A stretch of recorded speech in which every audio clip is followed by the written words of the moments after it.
Hello everyone. Well, I haven't been making that many videos lately, but I did one on Monday. I just didn't do one on Tuesday because I was changing my phone and I'm finally figuring out how things work.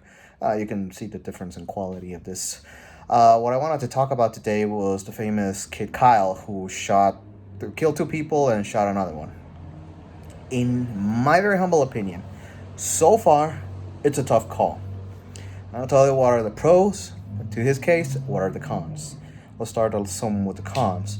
The biggest con in his case is that the fact that he's not from state, so he came from outside, basically looking for trouble.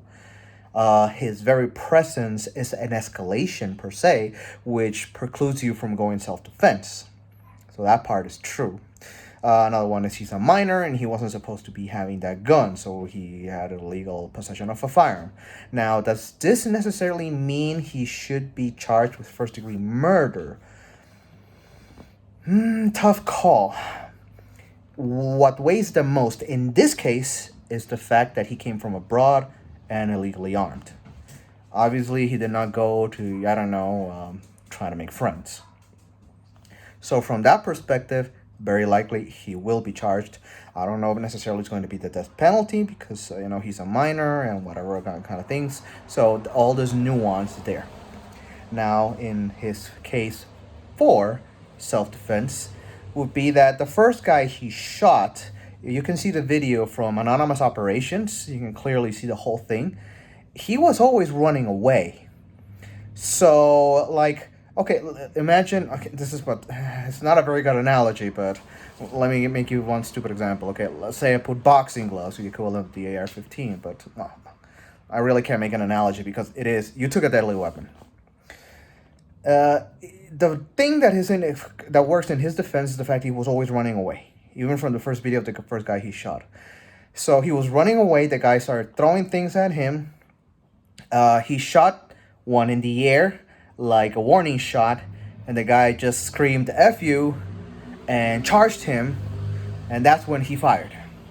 And out of all those shots, one hit him in the head. Okay.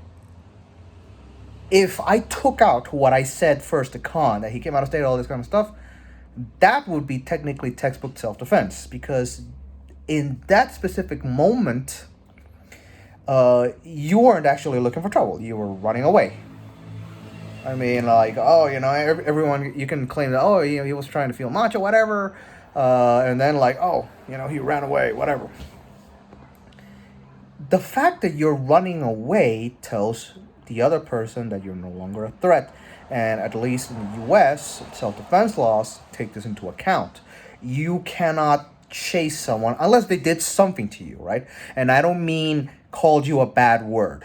I mean, if he like beat him and then ran, okay, that's one thing. Robbed him and ran, that's another thing. But if he was just standing there like an idiot, which most likely he was, and ran away, then you cannot claim self-defense against the other guy, even if he had a freaking minigun. It doesn't matter. He was running away. So when you chase the person who did nothing to you and was not doing anything to you, you became the predator. When he already gave you your space, like I'll get out of my seat or I'll kick your ass, whatever. When he moves out of your territory, you can no longer claim it's him attacking you. It is you attacking him.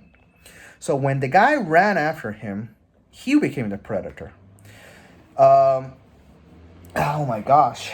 Again, this is very difficult because I'm disregarding here, and I'm very clear about that, what I said before, where he came out of state, but illegally armed, he was basically looking for trouble. Basically backfired on his ass, and that's it. I mean, if he would have stayed in the group, maybe it wouldn't have been that bad, but... another thing that can work in his defense, slightly, is the fact that this guy, was the one with the red shirt and the shaved head, who honestly looks better in a freaking Aryan Brotherhood thing than in an Antifa, because he's not the usual Antifa, and he's definitely not Black Lives Matter.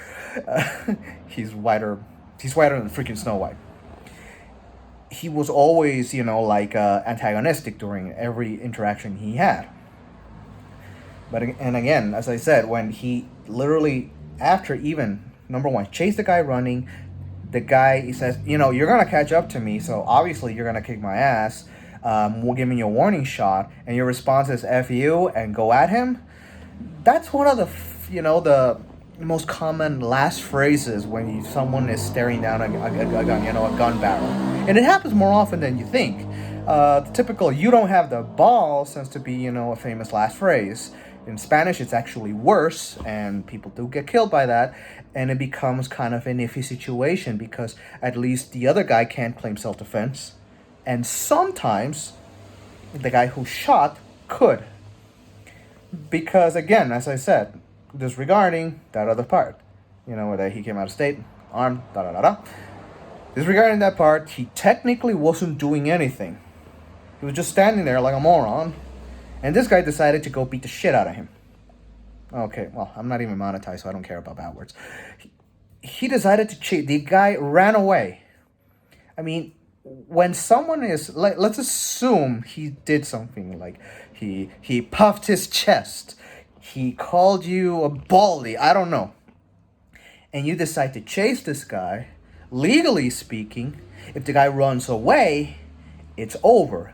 If you would have stood his ground, it would have been a fight, and then there is no self-defense on either side. But he ran away. That's his, saving grace in that specific situation. So when he ran away, the other guy chased him, he became the predator. When he got warned off, okay, that's enough. Keep your distance. Let's assume I'm not using a weapon.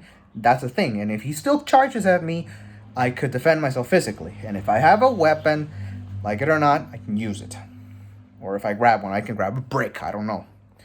So here we go. First part, guilty as shit. Second part, iffy, but possibly, legally speaking, not. Third part, definitely not.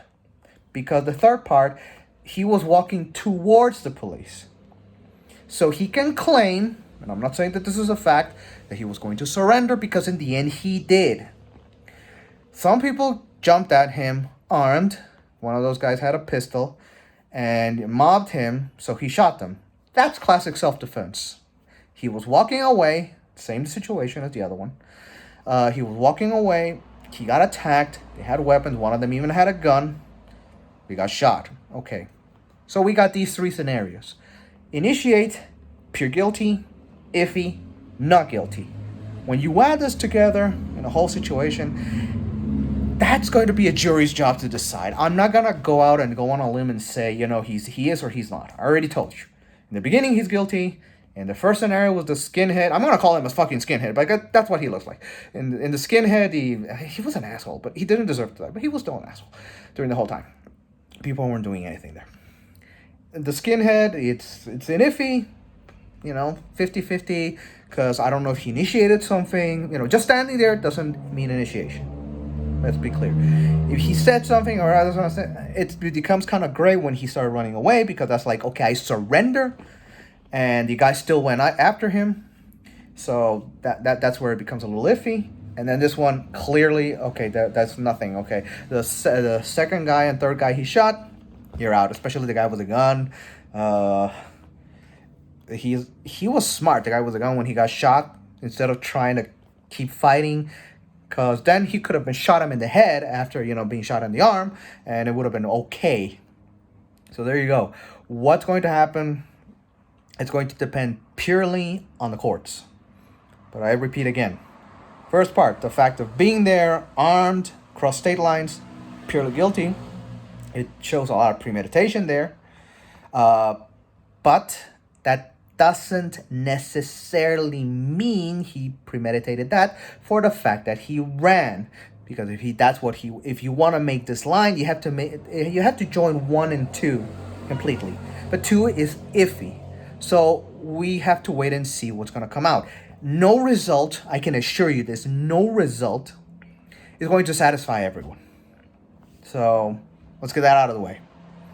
One way or another, if they find him fully guilty, So they just grabbed the second one and kind of joined it with the first one and said, okay, this is a whole picture. It was the whole thing. Basically disregarding that he ran and that he basically surrendered and all these kind of things. So it can happen. So even legally, morally, it's also, in my opinion, kind of iffy. Because of the first part. So if you can join the first and second part, you're gonna find him guilty. If you can't, and say, oh, he was just a stupid kid on the first one, so he didn't mean it, that's why he ran away like a fucking chicken, then he will get off on murder. He won't get off on everything else he did. His life is basically ruined, so regardless, I don't think they're gonna use the death penalty on him because, as I said, at least we have to admit that politics and public opinion is going to be very strong, an influencer in this case. I might even go out on a limb. If Biden wins, they're going to fry him, and that's going to be an issue during the Biden administration. If Trump wins, they're going to let him go. Well, no, not let him go. They will screw him over for the first things, and maybe not fry him. Even if they find him guilty, he's going to spend life in prison. If he spends life in prison, it's not going to be that bad, at least as a blowback. If they only, charge him with, oh, Mr., you just had an illegal weapon, then it will piss people off, and I understand. I'm not saying that's how it should be, but I can understand. This is a scenario you never want to get yourself into. And honestly, he's totally fucked for life. So there you go. That's my 2 cents. That's my view from what I understand of law and self-defense. I'm not saying I'm the best. So take it with a grain of Chinese pepper, please. And please, write to me in the comments. Give me your points of view. I want to know what you think. I want to know what you know. Please share and subscribe to this. Again, because I also prefer if you would be able to, with sharing it, you spread it around. I just want to know. Okay? I want to know what you guys think, what you guys know. And I want to know if there are some experts out there who can, give me a better view of this thing. Mine is what I told you. Fully guilty, iffy, totally not guilty. If you join first 2, he's definitely going to fry. So there you go. Have a great night. And cut the shit, guys.